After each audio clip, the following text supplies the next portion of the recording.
is usually an experience to count on every time that you are tuning and locked on to Eagles 102.3 FM Abuja, because we give you an audio-visual radio experience that you can count on anytime, any day. When we say audio-visual radio experience, we mean it in every sense of the word.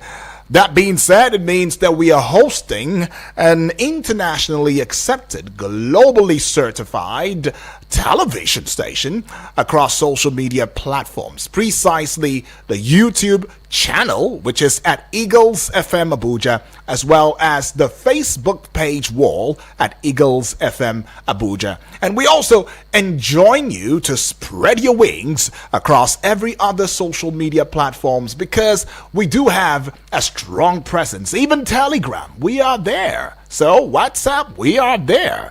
But then, pointing note, we're talking X, formerly Twitter. We're talking about Instagram. We're talking about TikTok at Eagles FM Abuja. So if you want to have, as I believe you do want to, have an audio-visual radio experience that you can count on, well, I urge you to get across these social media platforms and see for yourself how far, so far, we have come.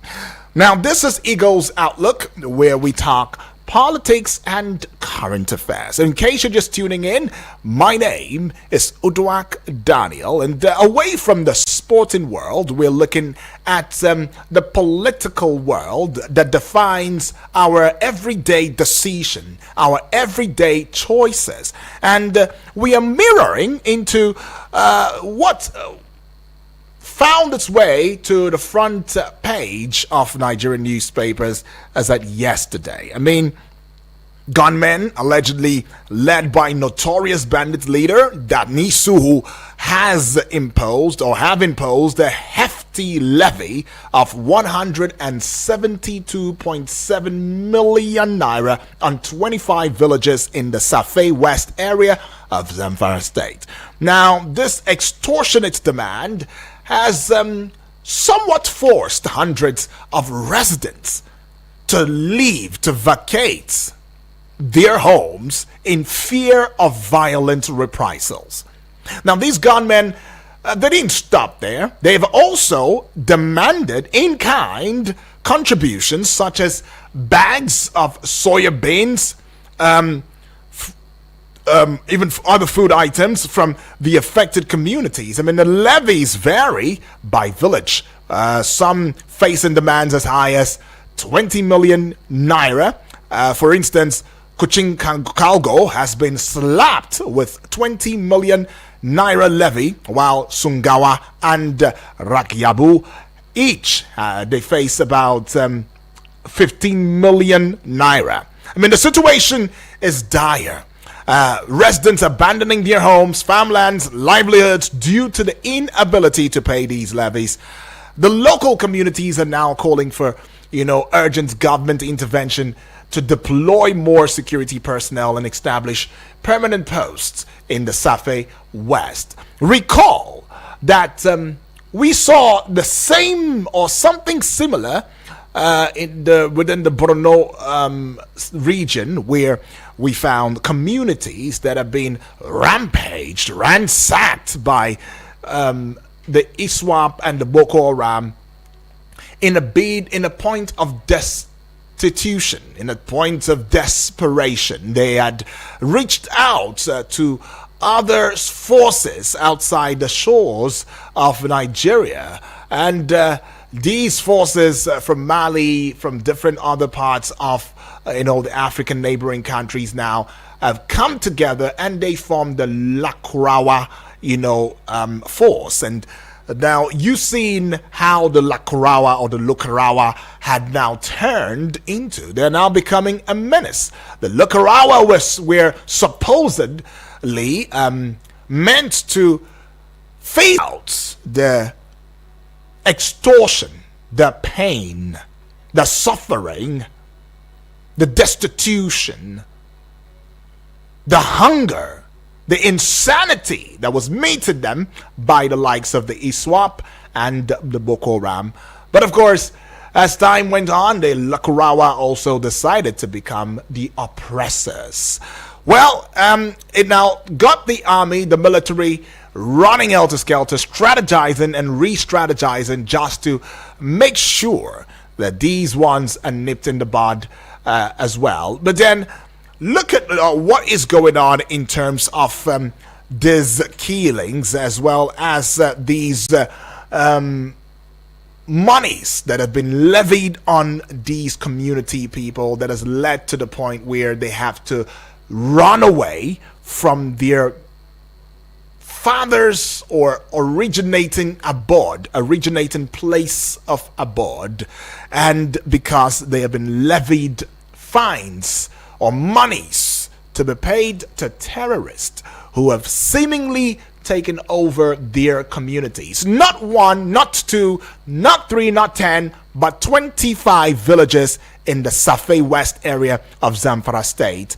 And they've not just asked for money, talking about these terrorists or these bandits, as some would love to call. They say the notorious bandit leader Danny Suhu.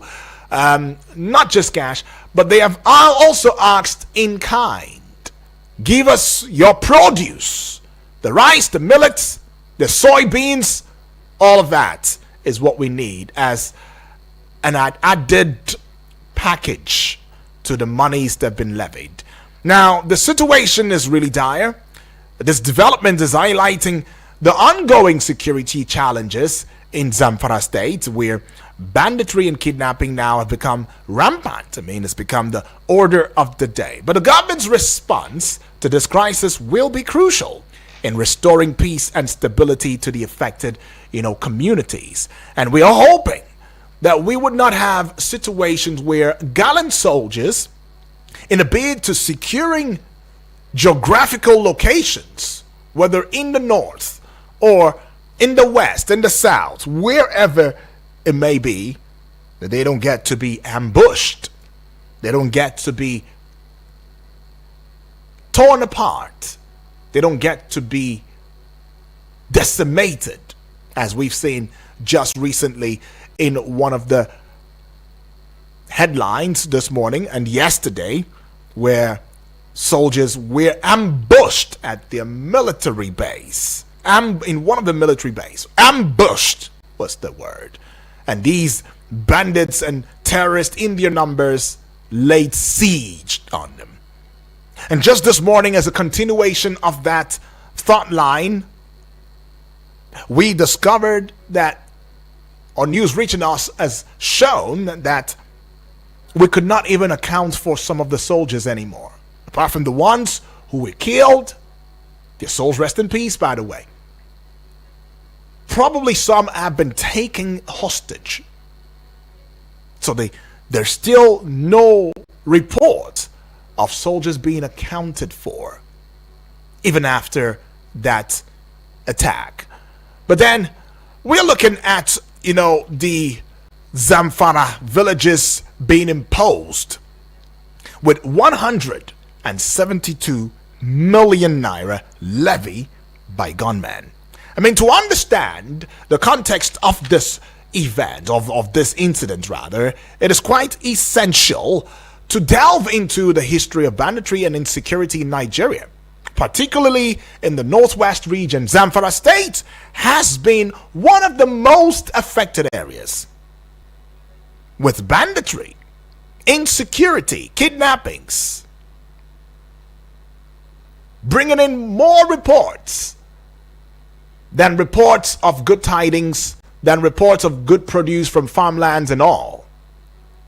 A state's rural areas have been plagued by these security challenges, which have resulted in the displacement of people. I mean, destruction of property and loss of livelihoods. The imposition of levies by gunmen on villages is not a new phenomenon, though, in Zamfara state. I mean, in recent years, there have been reports of bandits demanding money and other items from villages in exchange for protection or to avoid attacks. This has created instances, who are often forced to comply with these demands due to the lack of effective security presence in the area. then one would beg to ask, what are the root causes of banditry or insecurity in Zamfara state? And how can they be addressed to prevent incidents like this imposition of levies on villages? I mean, according to reports, gunmen led by a notorious bandit leader, Danny Suhu, have imposed a levy of 172.7 million naira on 25 villages in the Safe West local government area of Zamfara state. The affected villages include Gijing Zama, I think Dakolo, Gunja, and Kuching Kalgo, among others. I mean, the report quotes a local source as describing the situation as being dire, and that the inability to pay these levies have often resulted in brutal attacks by the bandits. So what can we do to prevent the imposition of levies on villages by gunmen? How can we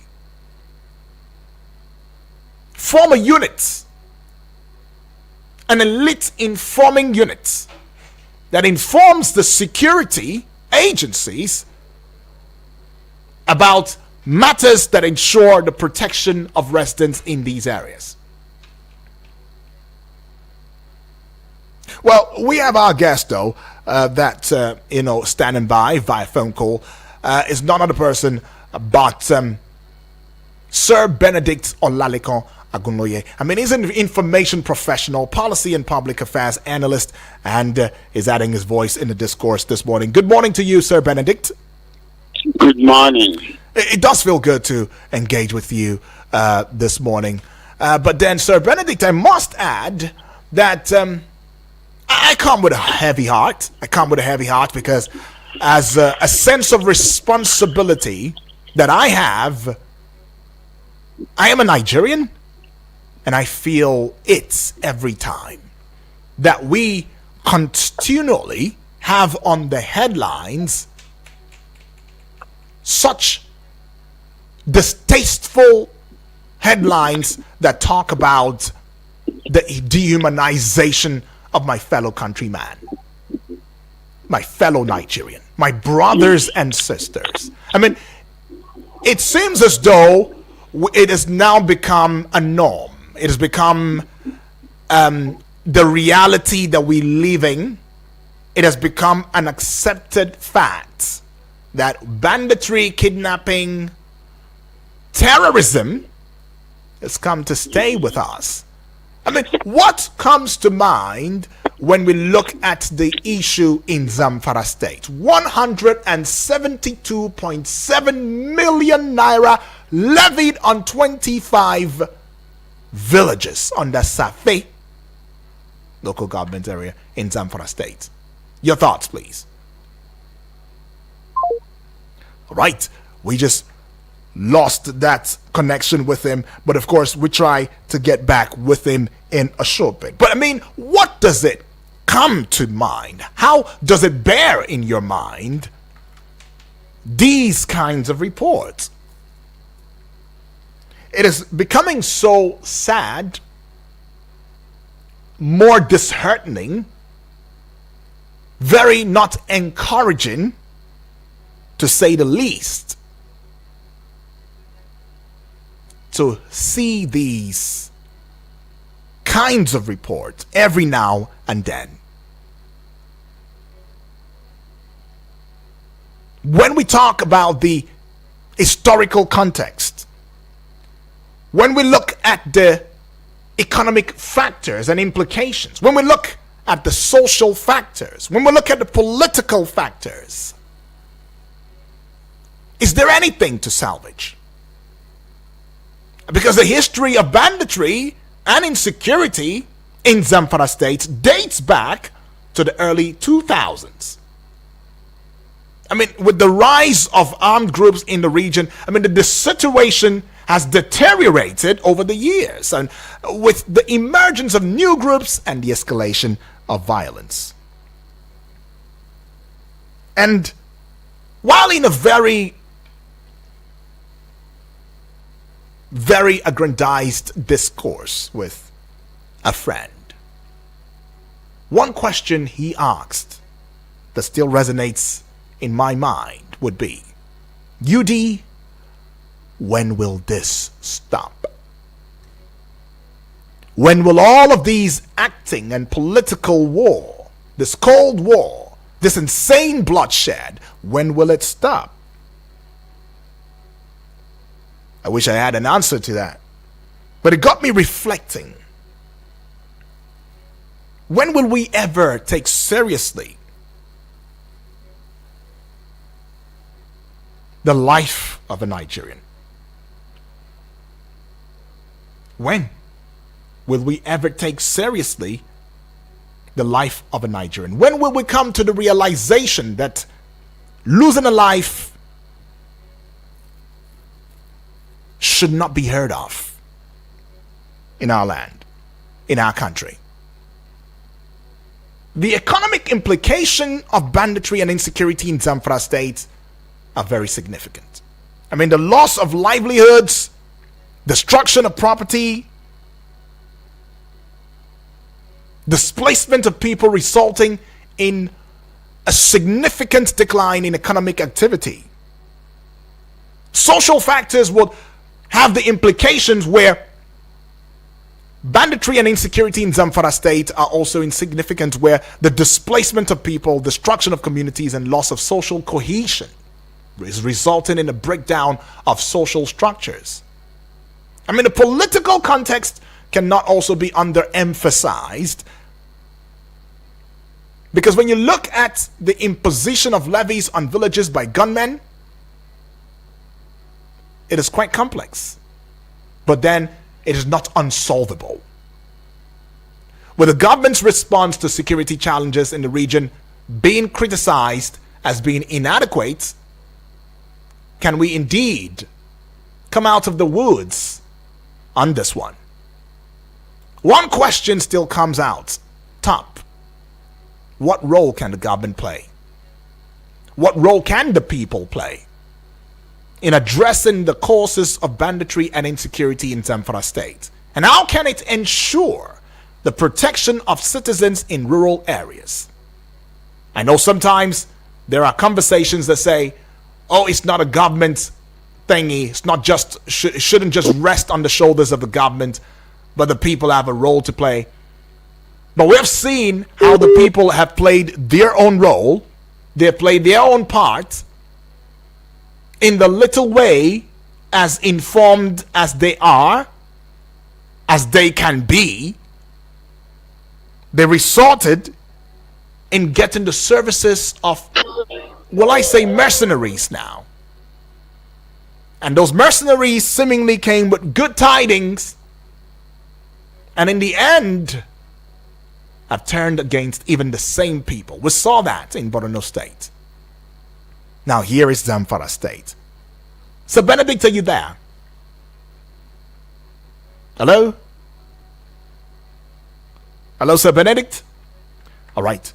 Well, we saw that in Zamfara State, and we're seeing that in Zamfara State as well. We've seen that in Niger State. We've seen it some time ago in Nasarawa State. For the Niger State, we got information that there are certain communities that have been taken over by Boko Haram at the time, I think during the Buhari administration now, the tail end of it. And now Zamfara is the one in vogue right now. Hello? Are you there? Hello? Hello, Sir Benedict, are you there? Can you hear me? All right. Well, it seems as though there's a bit going on here. But yes, I would like for us, to take a sample into some of the concepts and basic salient questions that arises from these incidents. Many a time we have said, as family members, I've heard one or two family members say, what are the root causes? And away from the root causes, those who have been arrested, what has been done? Have they been freed? Are they released? Have they been facing the full brunt of the law? What about the sponsors? Many questions in that line, and yet we still haven't had a very solid answer to it. How can Zamfara State, in particular, address the issues or the root causes of banditry? Because the rise of banditry in Zamfara State has led to a significant decline in economic activity. I mean, people have been displaced, and destruction of community has been the order of the day. And there are expectations from the people of Zamfara State, from the people of Nigeria, looking towards or tilting towards the government, asking the government to take decisive action to address the root causes of banditry, including poverty, unemployment, lack of education. There is another implication. I mean, many of us, and I want to believe that you share in the same thoughts, expect the government to increase the deployment of security personnel to rural areas, to establish a permanent security post, to engage with local communities to prevent insecurity. These are expectations.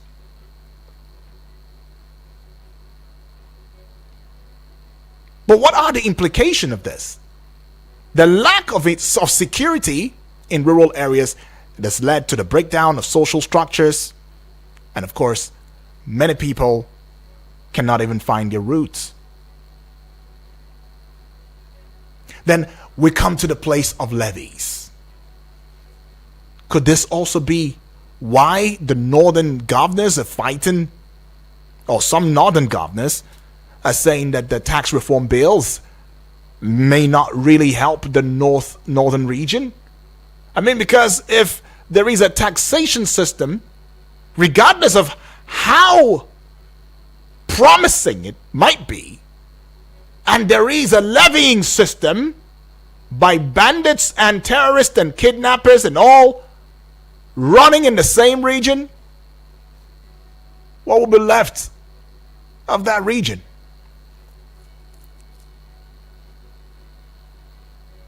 Could this be why some of them are really kicking against it? Because I'm trying to understand it, the imposition of levies on villages, what it will lead to is a decline in livelihoods of the people, and the destruction of communities. Already, when these communities are somewhat unable to meet the levy expectation, it leads to brutal attacks, the loss of lives and property. So when do we learn? When is the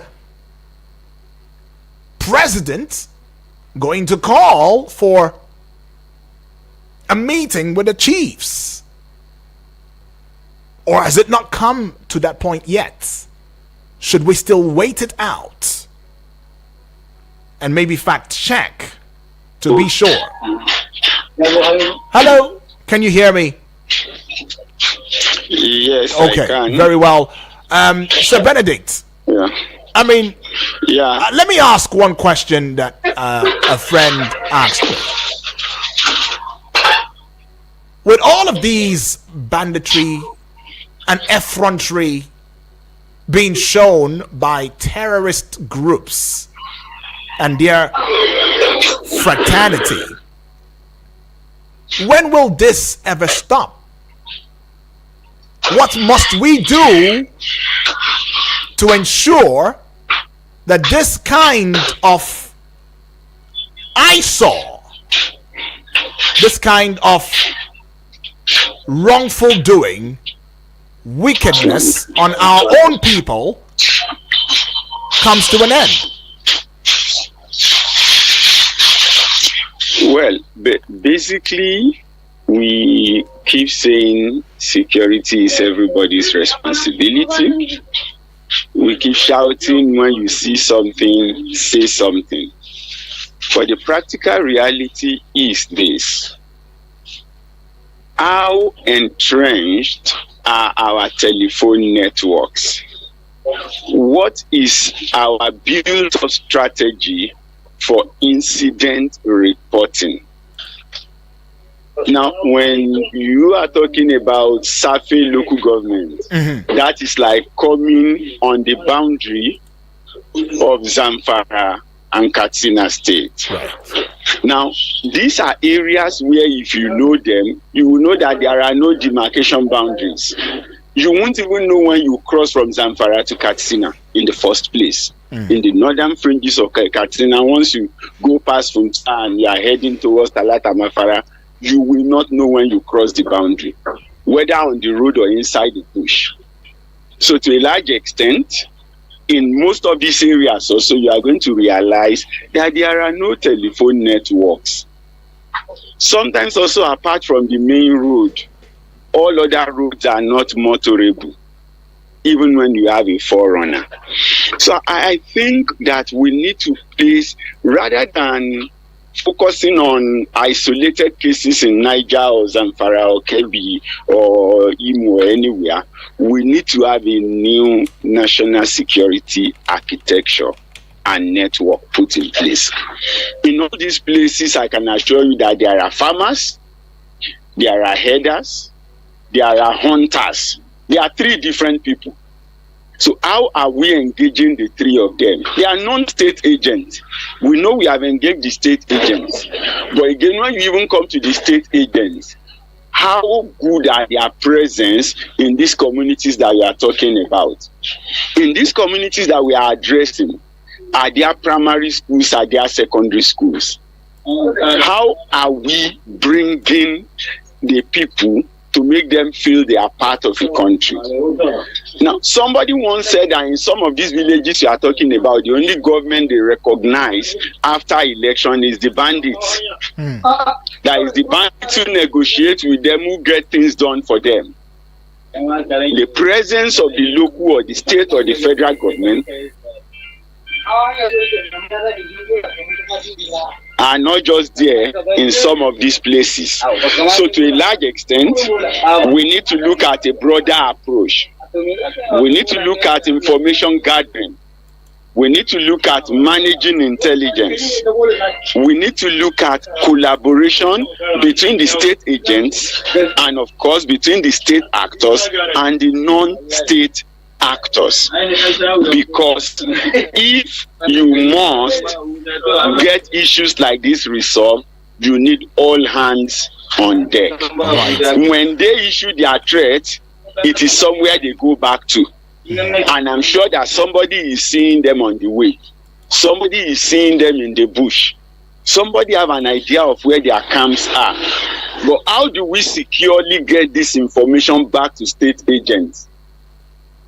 When these informations are released, what is the protection guaranteed for the farmer or the hunter or the trader that reports that I have seen something? Right. Because you would have heard of cases in Southern Kaduna where people said they reported, and the next thing was that after a week or two, they came back and killed the reporter.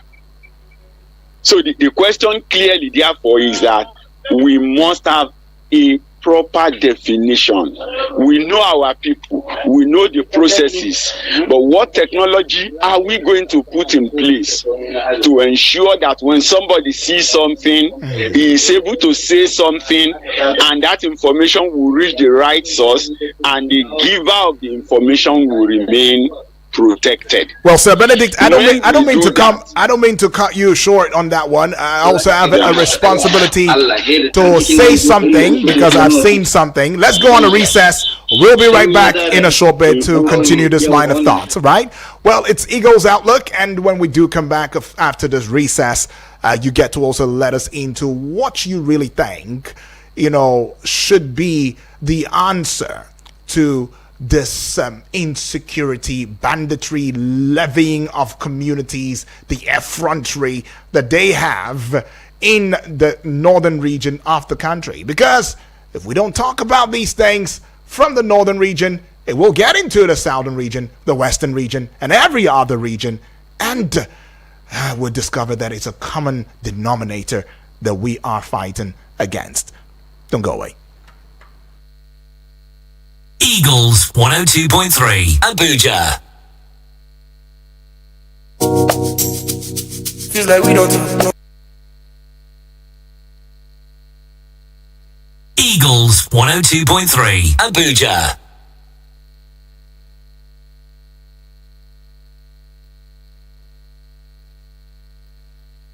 Eagles 102.3 Abuja. From Milky Way to Earth, everywhere there's internet, you can connect with Eagles 102.3 FM Abuja. Log on to our website www.eaglesfm.com. Follow and engage with us now on Facebook, Twitter, TikTok at Eagles FM Abuja, Instagram at Eagles FM 1023. Download our apps on your Android and iOS stores. Eagles 102.3 FM Abuja, your radio experience you can count on. No AC? No problem. We're cooling you down with the freshest hits. Eagles 102.3 Abuja. The vibe is about to be lit.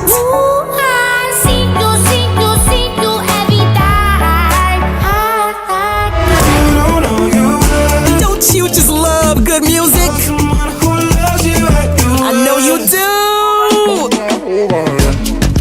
I don't really care if you're older. On Eagles 102.3 FM. Has anyone told you you can talk about your business on radio for just 20,000 naira? Get a chance to talk your business for 25 minutes on The Entrepreneur. Mondays to Fridays, 3 p.m. on Eagles 102.3 FM Abuja. For more inquiries, call 090-9984-4433. 090-9984-4433. Hurry now. Eagles 102.3 Abuja.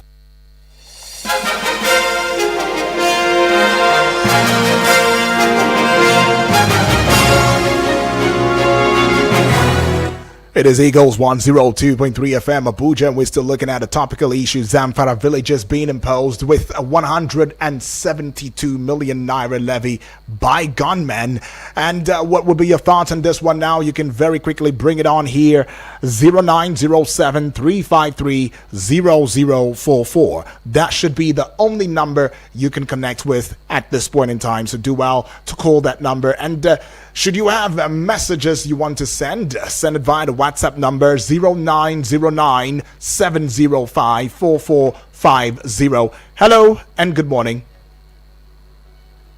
All right, that is a miss. Right, we'll get back with that. I don't know, for some reason the phone lines now is misbehaving, or better still, I would and join us to just get onto the WhatsApp portal and give us your 2 cents via the WhatsApp portal as a WhatsApp message only, please, a WhatsApp message, and let's get the conversation going on in here. We still have our guest in a person of Sir Benedict Olalikon Agunloye. He's an information professional, a policy and public affairs analyst, as he has given his 2 cents on the matter. Sir Benedict, many times we have talked about these issues of insecurity. Many times we have seen war being waged on some of these communities. Many times we have seen how the military have come out to saying, especially the army, that we have successfully neutralized. I mean, these are the words that they used. Neutralized these bandits. And we saw some of them running helter-skelter, scamping with bullet wounds or gunshot wounds. That's how it's been reported in the news. But then again, there is a fear that quite a number of Nigerians have. And that fear would be, where is the place of monitoring and evaluation. Now, how do I mean? Many times after launching an attack in a certain community, we find that the presence of military, maybe after a few times, a couple of times, would I say weeks now, is not felt. You see that the military are being redirected. Is this an issue of shortage of personnel? Or is this an issue of lack of proper monitoring and evaluation? Well, if you ask me, I think for strength, there is shortage. We cannot doubt that. However, when we also come to deployment and utilization, the civil defense have intelligence squad. The police have intelligence squad. The army, the navy, the air force, the DMI, the DSS, all of them have responsibility for intelligence gathering. So what you want to see, or what I would want to see going forward, is that some of these villages and fringes can actually be properly infiltrated. The government should be able to infiltrate the areas in question, and then we can now have an intelligence build up where you can have the right information. Monitoring and evaluation would only follow valid information. When you don't have an info, you do an area scatter, then you say you are monitoring. What are you monitoring? But when you come now in science, in physics particularly, there is what we call the concept of chaos, right? Chaos in physics is actually talking about order. Right. So a chaos is the order that you will see in a disorder. Now there are two types of chaos in physics. You talk about the static or classical chaos. That is the order in a non-changing disorder. Right? Order in a non-changing disorder. There are formulas with which we handle that. But there is also what we call the dynamical chaos. That is the order in a changing disorder. So it means that even though there is a changing disorder, there is a pattern that you can notice, and there is a way you can decide to track. You see, for me, one common example of dynamical chaos that everybody can understand is a football match. There is an order in the pitch. You know who the defenders and the midfielders and the attackers are, right? But some players can get tired. That's a changing disorder. The players can get substituted. So if you have asked me to mark somebody and the person is substituted, and maybe that person I'm marking is an attacker and is replaced with a defender strategically by his coach, right? That means I need a new system, or my team will need a new system to respond to the new change that have been put in place in that disorder. Right. So the infiltration of the areas, the engagement, I will keep insisting, of the non-state actors, which is the farmer, the trader, the hunter, and the herders, is critical and important, because these people go through the bushes, these people go to the farm. If you can engage them appropriately, we'll be able to reduce the amount of ungoverned spaces. Now, a lot of the bandits thrive in areas you call ungoverned spaces. So if you are able to reduce the magnitude of the ungoverned spaces, in terms of they are no longer dark, you know about them, you know what happens in those spaces, then you are going to be able to respond better. But like I keep insisting, all this idea, there is a camp here and then you bombard the camp. No. If you bombard the camp, where are the surrounding villages that these people will likely run into? I grew up in the village. If you drop me in some forest in my town, I know that there are 3 different or 5 different possibilities of my exit. And I know routes that I cannot follow because of river or mountain. I also know where it can be easy for me to climb a mountain and bust out to another part of the community and get a bike or a vehicle to take me home. Now that is because I'm born and I grew up in the area. Good. And possibly interacted with in those days what you call the Boy Scout and the rest. Good. But there are hunters who have this knowledge of those local environment. How well are we engaging them in collaboration with the state actors? All right. How well So are when we have the right data, then we have the right thing to monitor. But if you monitor the wrong data, you will get the wrong result. Okay. Well, there is also expectations from Nigerians. I mean, there are expectations that governments should employ effective counter-banditry strategies. Do we even have something like that? I'm not sure. Including the use of military force, intelligence gathering, and community engagements, which you've mentioned, to prevent the spread of banditry. But I want to put it to you, Sir Benedict.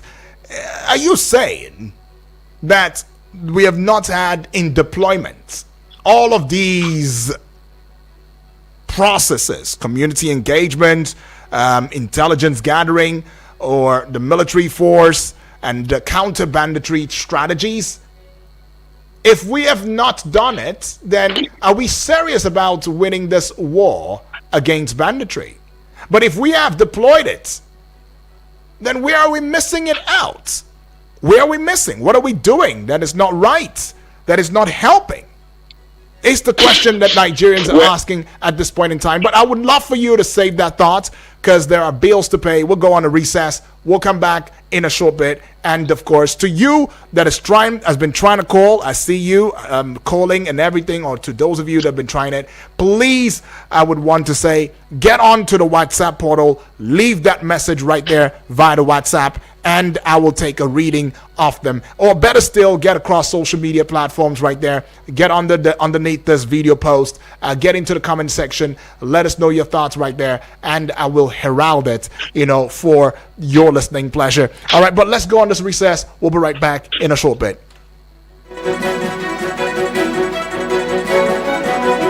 Eagles 102.3 Abuja.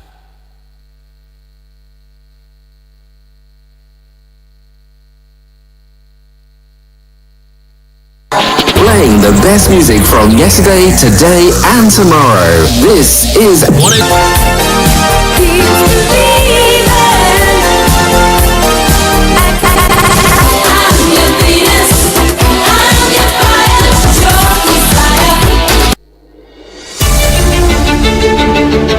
Welcome to the studios.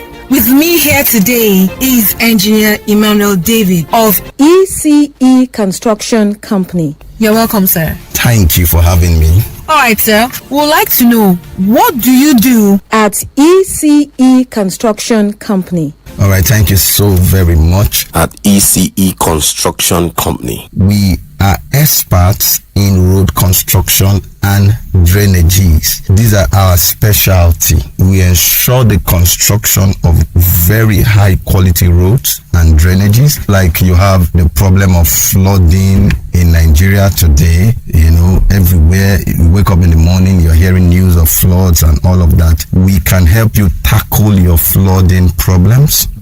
You can reach out to us and you will not regret that you got to us. We are also very good in erosion control, and our drainage systems flow well and it will not collapse. That's a guarantee. We use high quality materials for our constructions. Eagles 102.3 Abuja.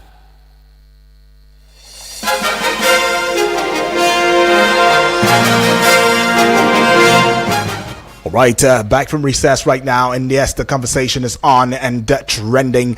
What will be your 2 cents? Have you gone via the WhatsApp now to give us your thoughts on the topical issue in discourse? If you have, let's just quickly get into it. Now, I see this one coming from Sanusi, texting from Sulejai, says, people who are saddled with the responsibility of security of life and property should step up, re-strategize, and come up with a master plan of making sure they deliver in the aspect of discharging their duties. However, citizens should also join hands with them, because they cannot do it alone. God bless Nigeria. God bless Eagles FM and Abuja. All right.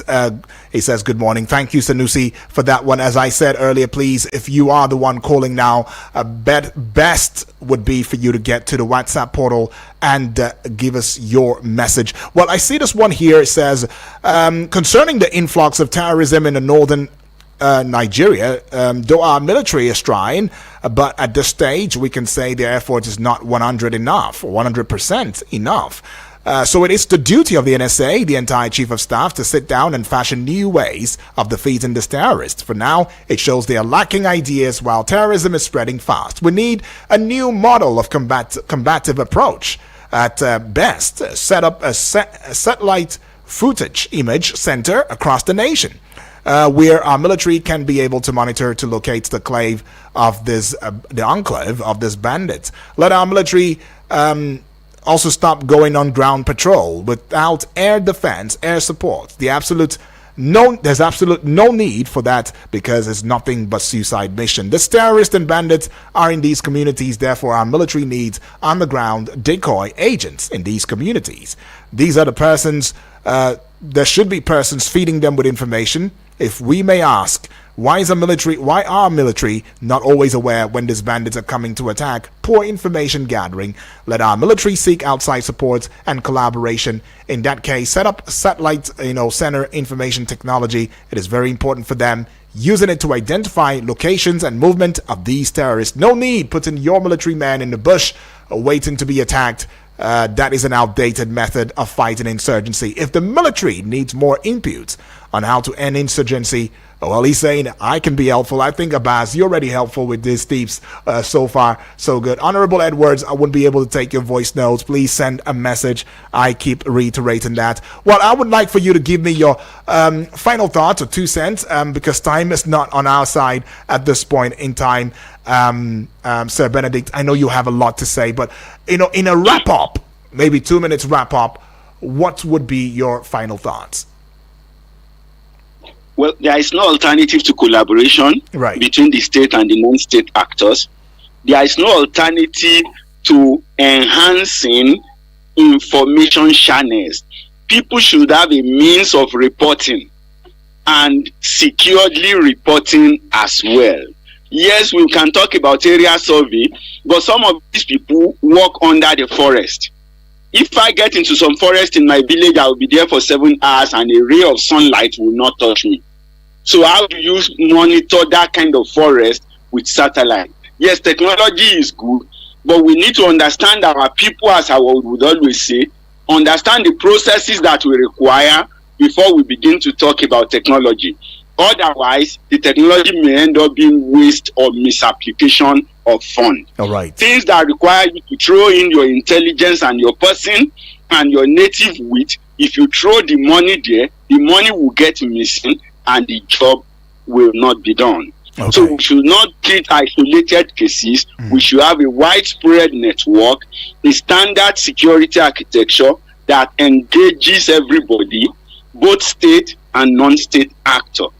All right. And when we get that done, I am sure that in no distant time, we will begin to get very good results. All right, and we should stop abandoning the rural areas. They should have schools. They should have teachers. They should have access road. We should work on our infrastructure. And when that is done, you would have reduced the freedom and the space available for bandits to walk past without anybody seeing them.